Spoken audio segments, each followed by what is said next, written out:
Experience every moment through our voice. গল্পে খুঁজে পাবে ভালোবাসার স্পর্শ। ইস, এরা কত ভালো মানুষ। সোহান সাহেব তার দিকে আন্তরিকভাবে কাছে এগিয়ে এলেন। আপা, আপনার মেয়ের নাম দিয়েছি বলে অপরাধ নেবেন না।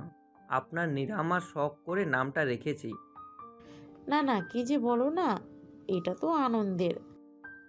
নীরাও এগিয়ে এসছে, তার পরনে গাঢ় নীল জামদানি।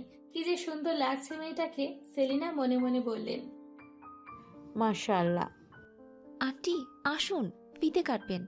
ইতুর নামের ফিতে তো আপনাকে দিয়ে শুরু হোক। রনি কই মা? ওকেও ডাকো। আমার নিজের ছেলে তো আর আমার ছেলে নাই। রনিকে নিয়েই ফিতেটা কাটি। দিওয়ানা মজনু তো এখন রাস্তার মোড়ে বইয়ের থালা ধরে আছে।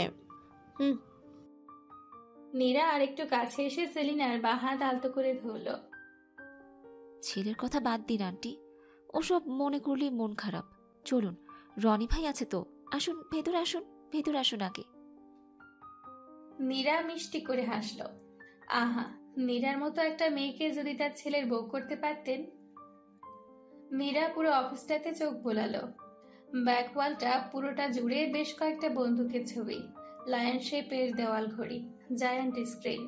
আসবাবের মাঝে আছে টেবিল চেয়ার, একপাশে একটা বিশাল সোফা সেট, বাঁদিকের কর্নারে বড় সেকশন টেবিলে প্রজেক্টর, 3টা কম্পিউটার, একটা ল্যাপটপ আর একটা ফাইল রাখার র্যাক। টেবিলের ওপরে একটা মিনি শেলফে 5-6টা মোবাইল ফোন। এত ফোন দিয়ে করেটা কি? একপাশের পুরো দেওয়াল জুড়ে তামিমের বিভিন্ন সময়ের পুরস্কার নেওয়ার ছবি। প্রেসিডেন্ট, প্রাইম মিনিস্টার, আরো কত বিদেশিদের হাত থেকে পুরস্কার নিয়েছে। আশ্চর্য লোক, এত এত পুরস্কার সে পেল, অথচ তার মাথা ভর্তি গোবর। সে কিনা নীরার পেছনে ঘুরে মরছে। তামিমের নিজের কাজের টেবিলটাতে বিভিন্ন কাচের তৈরি উঁচু উঁচু দালানের ফরম্যাটে মিনিয়েচার করা শোপিস। কি কাঠখোট্টা লোক বাবা! একটা ফ্লাওয়ার ভাস তো রাখতে পারে টেবিলটাতে। এরপর নীরা যখন আসবে, মনে করে একটা ফ্লাওয়ার ভাস নিয়ে আসবে। টেবিলের একদম মাথায় 2 পার্টের একটা ফটো ফ্রেমের একটাতে বন্দুকের ছবি, অন্যটাতে বন্দুক হাতে তিনি দাঁড়িয়ে। নীরা দীর্ঘশ্বাস ফেল। বন্দুক পদ একটা। নীরা তামিমের অফিসে এসেছে 10 মিনিট হলো। এসে শুনেছে তামিম ওয়াশরুমে। এতক্ষণ ওয়াশরুমে করছেটা কি? ঘুমিয়ে পড়েছে? নীরা কি ওয়াশরুমে গিয়ে দেখে আসবে একবার? যাওয়া যাবে না। দেখা যাবে একটা হ্যাচকা টান মেরে নীরাকে ওয়াশরুমে ঢুকিয়ে নিয়েছে। তার চেয়ে বরং অপেক্ষা করা যাক। নীরা কথাগুলো মনে মনে আবারও গুছিয়ে নিতে লাগলো। একদম মাথা গরম করা যাবে না। ঠান্ডা মাথায় কথা বলে ম্যানেজ করতে হবে। কথার শুরুটা হবে বুদ্ধি দিয়ে। যেই চালাক, দেখা যাবে কথার ফাঁদে ফেলে আটকে দেবে বিয়ের দিনকার মতো। সুন্দর করে বুঝিয়ে বলতে হবে, এত তাড়াহুড়োর কিছু নেই। এখন আমাদের বাড়ি এসে থাকা যাবে না। দুজনেরই কিছু সময় দরকার। নীরা মোটেও তামিমের যোগ্য নয়। তার জীবনে অনেক ঝামেলা আছে, অনেক। এই বিয়ে নিয়ে এত সিরিয়াসলি এখনই শুরু করতে হবে না। উল্টাপাল্টা সিদ্ধান্ত চলবে না। জীবন এত সোজা নয়, রূপকথা নয়। সময় নিয়ে এখানে ভাবতে হয়, এরপর সিদ্ধান্ত। আর টাকার ব্যাপার তো সব নীরা শোধ করে দিবে। এক সময় ঠিক শোধ করে দিবে। আজকাল ধার তো পাওয়া যায় না এমনি এমনি, ক্যাজার ফেলে নিতে হয়। নীরার মডেলিং লাইফ সবে শুরু, কি হয় দেখা যাক। তারপর যদি ফর দ্য টাইম বিং সব ঠিক থাকে, তখন ভাবা যাবে। এখন সব বদ মতলব বাদ দিয়ে দুজনেরই কাজে মনোযোগী হওয়া দরকার। বলা তো যায় না কখন কি হয়ে যায়। নীরা শাড়ির কুচিটা ঠিক করে নিল। আজ সে পরিপাটি হয়ে কথা বলবে। মানুষটাকে পাগলামির কোনো সুযোগ করে দেবে না। দুজনের মধ্যে শান্তি চুক্তি হবে, নো ধান্দাবাজি। হারুন সাহেব চা নিয়ে এসেছেন। নীরা বিরক্ত গলায় জিজ্ঞেস করলো, উফ, আপনার স্যার কি ওয়াশরুমে আছেন নাকি ওই ভেন্টিলেটর দিয়ে বেরিয়ে গেছেন? আমার তো ধারণা আপনার স্যারকে আপনি পালিয়ে যেতে রাস্তা করে দিয়েছেন। এ কি বলছেন মা? আমি কেন এরকম করব? ওয়াশরুমে স্যারের একটু বেশি সময় লাগে। কি করেন তিনি সেখানে? গবেষণা, ওয়াশরুম রিসার্চ, নোবেল পাওয়ার চেষ্টা? আসলে স্যার হাইজিনকে বেশি প্রায়োরিটি দেন। He likes to stay fresh and clean every time. আপনি কি বোঝাতে চাচ্ছেন? আমরা যারা বেশিক্ষণ ওয়াশরুমে থাকি না, তারা সবাই আনহাইজিনিক? না না, একদম না মা। আপনি কিন্তু শুধু শুধু রাগ করছেন মা। নীরার রাগে টেবিলের কাছে দুম করে কিল মারতে ইচ্ছে করছে। বইরাত ধাড়ি একটা লোক মা মা বলে ঘ্যান ঘ্যান করে কান ঝালাপালা করে দিচ্ছে। উফ, কোথায় কোথায় মা ডেকে কি আপনার ধর্ম রক্ষা করতে হবে? মা ডাকবার বুদ্ধি নিশ্চয়ই আপনার স্যারের মাথা থেকে এসেছে, তাই না? আপনার স্যারকে ডাকুন, জিজ্ঞেস করি আমাকে তিনি কেন বিশ্বজননী বানিয়েছেন। তার কি ইচ্ছে? আমি বিশ্বমাতা হলেই উনি কি বিশ্বপিতা হয়ে যাবেন নাকি? যান, ডেকে আনুন। হারুন অতি উৎসাহে ওয়াশরুমের দিকে গেল এবং সাথে সাথে ফিরে এসে হাসি মুখে বলল, নীরামা গো, স্যার আসছেন, এর মাঝে আপনি চা খেয়ে নিন। নীরা রক্তচক্ষু করে হারুনের দিকে তাকালো। হারুন সাথে সাথে দৃষ্টি এড়িয়ে বেরিয়ে গেল। তামিম আবার নিজেকে ভালো করে আয়নায় দেখলো। সকালেই শেভ করেছে। উফ, চুলটা ঠিক আছে তো? একটু স্প্রে করে নিলে ভালো হতো। শার্টটা সকালে গায়ে দিয়েছে, ঘাম হয়নি অবশ্য, তাও তামিম কলারটা শুকলো। এই প্রথম বউ এসেছে অফিসে, 100% ওকে থাকা দরকার। নীরা কেন এসছে? সকালে ঘুম ভেঙে কি নীরার মনে হয়েছে তার স্বামীর মুখ দেখা দরকার, নাকি টাকা দরকার, নাকি বিয়ে থেকে মুক্তি নিতে? মুক্তি সে তো কিছুতেই নীরাকে দিবে না, কিছুতেই না, মরে গেলেও না। তামিম ওয়াশরুমের দরজা একটু ফাঁক করে উকি দিল। নীরা খুব মনোযোগ দিয়ে দেওয়াল ঘড়ির দিকে তাকিয়ে আছে। সে চমৎকার একটি নীল জামদানি পরে এসছে। বাহ, মুখের সাথে চুলের হাত খোপাটা কি সুন্দর মানিয়ে গেছে। আঁচলটা আজও ভীষণ বাড়তি, তবে আজ হাত ভর্তি নীল চুড়ি। আচ্ছা, কানে গলায় গয়নাগাটি তো কিছুই পড়লো না। এত এত টাকার গয়না সব দিয়ে দিল ভাবিকে। এই জীবনে তামিমকে লুটে পুটে বোধ হয় নিঃস্বই করে দিবে। কি জানি একটা গান ছিল, আমি নিঃস্ব হয়ে যাব জানো না, যখন তোমাকে পাবো না। একটু পার্থক্য অবশ্য আছে, এখানে পেয়ে নিঃস্ব। নীরা চোখ স্থির এখনো ঘড়ির দিকে। ও, উনি অপেক্ষার সময় গুনছেন। একটু পেছনে ফিরে তাকাবে তো, এই ডার্ক মেরুন শার্টে নিজের বরকে কত হ্যান্ডসাম লাগছে দেখবে তো। তামিম বেরিয়ে এলো, শুকনো গলায় বলল, চা খাওনি কেন নীরা? ঠান্ডা হয়ে যাচ্ছে। নীরা তামিমের দিকে ঘুরে তাকালো এবং সাথে সাথে আবারও মুখ ঘুরিয়ে নিল। এটা কি দেখলো সে? তামিমের প্যান্টের জিপ খোলা, অল্প খোলা না, হাঁ করে খোলা। আরে বাবা, এত ফিটিং প্যান্ট পরার দরকার কি? মানুষটা ইচ্ছে করেই কাজটা করেছে তো। নীরাকে চাপে ফেলার চেষ্টা। ঠিক আছে, করুক। নীরা একদম ফলো করবে না, বুঝতেই দিবে না। নীরা নিজেকে স্বাভাবিক রাখার জন্য লম্বা করে দুটো শ্বাস নিল। এত কেন ভয় করছে, এত লজ্জা করছে কেন? তামিমের সাথে এটা তো তার প্রথম দেখা নয়। তাহলে বিয়ে নামক জিনিসটা কি তার মাঝে কোনো অনুভূতি তৈরি করে দিয়েছে? বিয়ে কি অনুভূতি তৈরি করার কোনো পাওয়ার আছে, বা অদৃশ্য কার্যশক্তি? নীরার শক্ত করে হাত মুঠো করে নিয়ে শাড়ির আঁচলটা টেনে ধরল। ঠিক আছে, তুমি যখন চা খাবে না আমি খাই। তামিম চায়ের কাপটা হাতে নিয়ে নীরার কাছাকাছি দাঁড়িয়ে পা দিয়ে চেয়ারটা টানল। নীরা যতটুকু শক্তি দিয়ে চিৎকার করা সম্ভব ততটুকু জোরে বলল, হ্যাঁ, একদম চেয়ারে বসবেন না, এখানে বসতে পারবেন না, আমি বলছি তো বসবেন না। তামিম বসতে গিয়ে দাঁড়িয়ে পড়ল। আমার অফিস, আমি কেন বসবো না? আশ্চর্য, এত চেঁচানোর কি আছে? চেয়ারেই তো বসছি বাবা, তোমার কোলে তো নয়। আমি 100 বার চেয়ারে বসবো। তামিম বসতে যাবার আগে নীরা চেয়ারটা সরিয়ে দিল।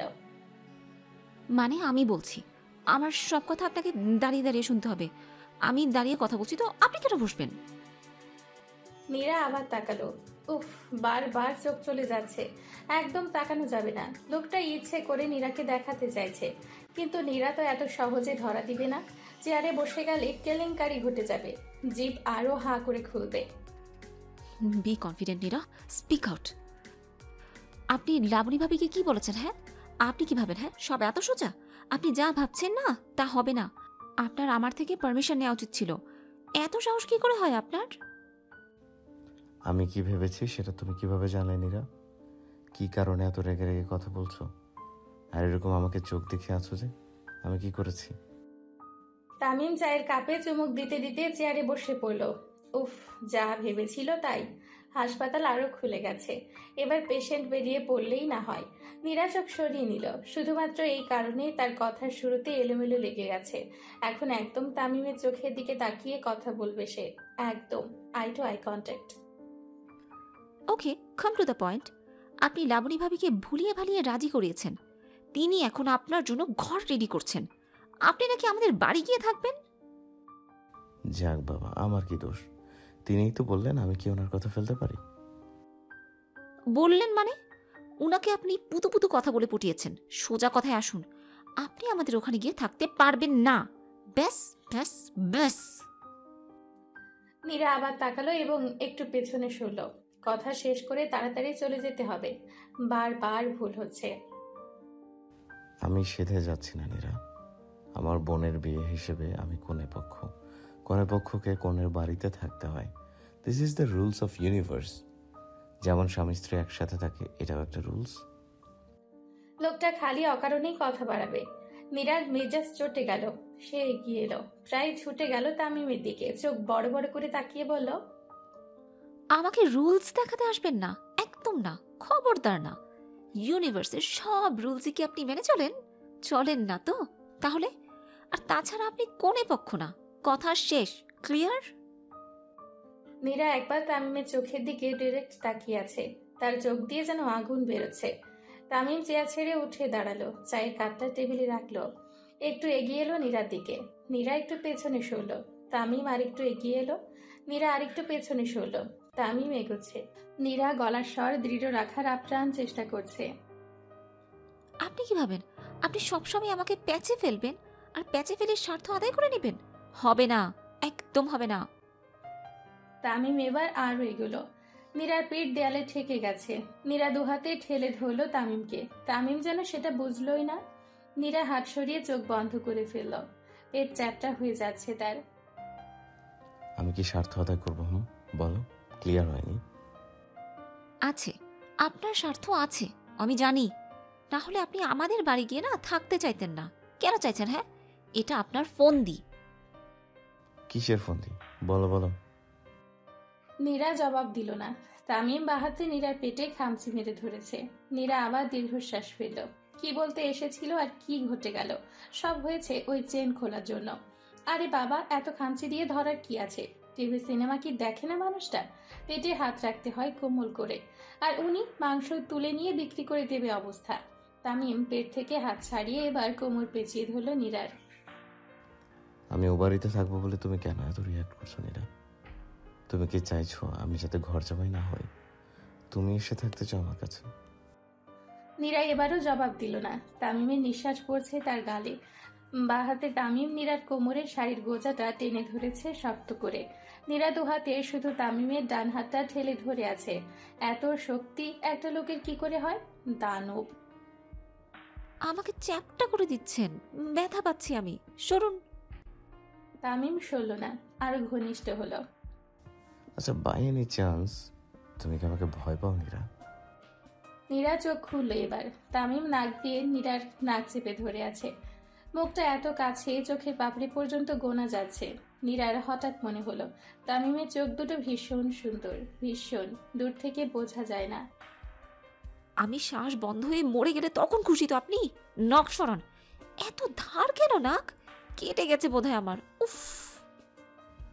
ধমক টমক দিয়ে মারামারি করবে বলে এসেছো, মারামারি করো নীরা। এত সরুন সরুন করছো কেন? যত খুশি মারো আমাকে। নীরা হাল ছেড়ে দিল। যা খুশি করুক লোকটা, সে কিচ্ছু বলবে না। এখানে সেধে আসার চূড়ান্ত শিক্ষা হয়েছে। এই লোকটা যে রমজান ডাকু তার বোঝা উচিত ছিল।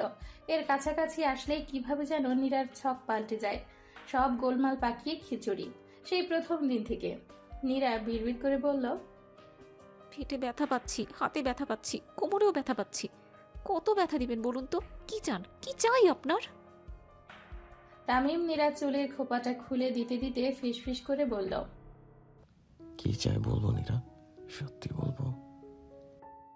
নীরার শরীর কেঁপে উঠল। বুক ধরফর আরো বেড়ে গেল। কথার প্যাচে আবারও পড়তে যাচ্ছে সে। তামিম কিছু বলতে যাচ্ছিল। নীরা তামিমের ঠোঁটে শক্ত করে নিজের ঠোঁট চেপে ধরল। এই লোককে কিচ্ছু বলতে দেওয়াই বিপদ। যেরকম ঠোঁটকাটা, নিশ্চিত মহামারী টাইপ কিছু বলে ফেলবে। নীরা ঠিক ফেসে যাবে আবার। নীরার ঠোঁট চেপে ধরার সুযোগে চূড়ান্ত ব্যবহার করলো তামিম। নীরা মনে মনে বলল, তবু এতটুকুতেই থেমে থাকো জল্লাদ ভাই, তাও চাওয়ার কথা বলো না প্লিজ। হারুন নক করছে দরজায়। স্যার হেলথ মিনিস্ট্রি থেকে ফোন করেছে আপনাকে, ফোন ধরছে না যে।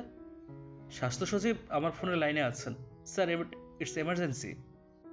তামিমের অমনোযোগিতার এই সুযোগে নীরা এক ঝটকায় ছাড়িয়ে নিল নিজেকে। শাড়ি পরে আসার চরম শিক্ষা হয়েছে। পেট খামছে, রাক্ষসটা চামড়া তুলে নিয়েছে নাকি, এত জ্বলছে কেন? তামিম দরজার কাছে যাওয়ার আগে নীরা ছুটে গিয়ে প্রায় চাপটে ধরল তামিমকে। প্যান্টের চেন খুলে আছে, লাগান আগে, সব দেখা যাচ্ছে, এই জন্যই বসতে মানা করছিলাম তখন। তামিম নিজের প্যান্টের দিকে তাকালো, তারপর দাঁত বের করে হেসে বলল, আরে ধুত, কিছু দেখা যাচ্ছে না, নিচে শর্টস আছে তো, স্কিন কালার। দেখো, বিশ্বাস না হলে চেক ইট।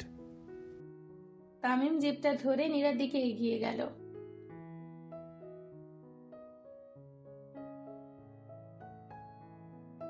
নীরার ইচ্ছে করলো গলা চেপে ধরে তামিমের। এত নির্লজ্জ মানুষ হয় কি করে? নিজেকে সামলে নীরা কোনো মতে বলল, আপনার পায়ে ধরি, আপনার এত লজ্জা না সামলে রাখুন, এত লাজুক হয়ে কিভাবে চলবেন প্লিজ। আপনার লজ্জা দেখে না আমার ভীষণ লজ্জা লাগছে। নীরা, তোমার কাছে কিসের লজ্জা?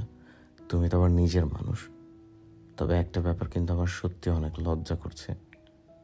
তুমি যেভাবে ছোট চুমু খেলে না, সত্যি বলছি আমি লজ্জায় পেয়ে গিয়েছিলাম। নীরা মনে মনে বলল, বলে আমার লজ্জা বাবুরে, শালা পারলে তো বাবাই হয়ে যায়, ওনার কি লজ্জা। কিন্তু মুখে বলল, আপনার মতো লাজুক মানুষেরা আছে বলেই তো লজ্জারা বেঁচে আছে। হারুন আবার নক করলো দরজায়। তামিম বিরক্ত গলায় বলল, ব্যাড টাইমিং, হারুন সাহেবকে নিয়ে আর পারা গেল না। উফ। তামিম ফোন হাতে করে বাইরে চলে গেল। ভেতরে এসে হারুন সস্নিগ্ধ চোখে নীরার দিকে তাকালো। মেয়েটা স্যারের কাছে আরো কিছু দাবি করেনি তো?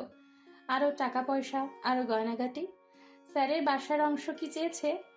নীরা ব্যাগটা কাঁধে নিতে নিতে বলল, আপনি এভাবে তাকিয়েছেন কেন? তাকানোর ভাব দেখে মনে হচ্ছে আমি মানুষ না, অ্যাটম বোমা বনে গেছি। আমার কোনো তার কেটে ডিফিউজ করবেন, সেটাই কি হচ্ছেন? হারুন চমকে উঠে দৃষ্টি সরিয়ে নিয়ে বলল, নীরা মাঝে কি বলেন না, আপনাকে বোমা ভাবার কি আছে? আপনি হলেন কি আমার মেয়ে? মেয়েকে পৃথিবীর কোনো বাবা বোমা ভাবতে পারে? শুনুন, এরকম ন্যাকা ন্যাকা কথা না ফার্দার আর বলবেন না। আর হ্যাঁ, আপনার স্যারকে বলে দিবেন, একদম স্পষ্ট করে বলে দিবেন যে আমাদের বাড়িতে থাকা যাবে না।